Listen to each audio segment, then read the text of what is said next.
My name is John Bolton. I go to school at LSU. I'm a mechanic, trying to be a mechanical engineer. I gave my life to Jesus when I was in 7th grade, and life was different after that.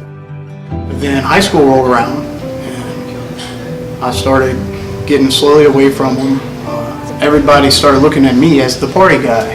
When I slowly started getting away from him, I stopped praying. I stopped being around the people that, the community of believers, and I slowly stopped being who I was supposed to be. Drinking was always like something I always felt like I kind of had to do, because my whole family, there's a lot of people in my family that are drinkers. And so I kind of just felt like it was my turn. Here, I accepted it. I was just going to be that person that I thought I was meant to be. And drink got worse. After I lost my scholarship, I started drinking a lot more, and I went through things. I started doing things I never thought I would ever do. And I always valued truth and how, you tell the truth. I never would lie, and I based myself on that. I did not want to tell lies and all that.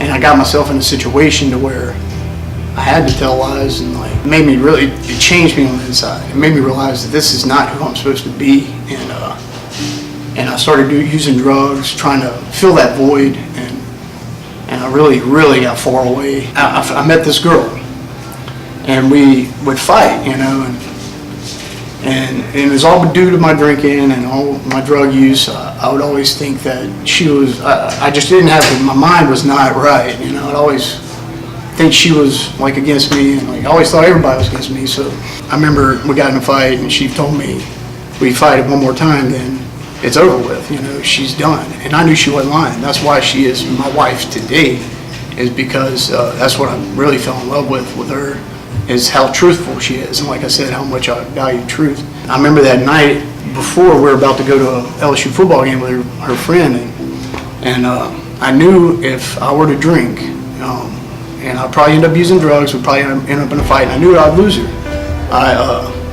I was struggling with it that night before, because the night before, a tailgate or something, I would get pretty drunk, and I was struggling. I was like, should I drink, should I not? Knowing that if I did, she was going to leave me.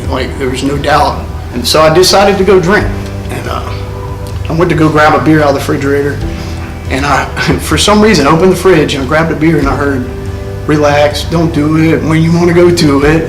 How weird that is, but for some reason, it was just it spoke to me, and I just put, for the first time in my whole life, I put the beer back, and I went and sat down. I finished watching that music video, which was on the TV. I Googled the lyrics to that song, and the last 2 words in that song were, hey, pray. And I hadn't been praying, like I said, the only prayers I've been lifting up are just a little bit longer, God, I'll be back, just a little bit longer, next year, and I never was praying anything real. That was it. Well, on my way home from work, probably the next week, I was just done. I was tired of who I became, tired of I just let down. I finally lifted up the prayer, probably because of that song, and I was just God, I need some help, I'm ready to, I need a sign. I got home, I sat on my couch, I remember looking at the TV, it was blank, and my Bible, which I asked for 2 Christmases prior, was underneath on the TV stand, and I never even opened it. And I went and opened it, and I turned to the back glossary, and my attention was brought to the word depraved, and it said marked by corruption or evil. And I was all right. And then I saw underneath it said Ezekiel 16:47. Turned to that, it said, you not only copied their ways and followed their detestable practices, but soon in all your ways you soon became more depraved than they. And bam, man, it hit me on the stomach. I hit my knees, started crying. I was God, I'm so sorry. I know I've been doing wrong, I want to do it right this time. Come back into my life, and from that day forward, I pursued him, and I knew it was real. And man, life now is amazing. I can't even, let me catch my breath,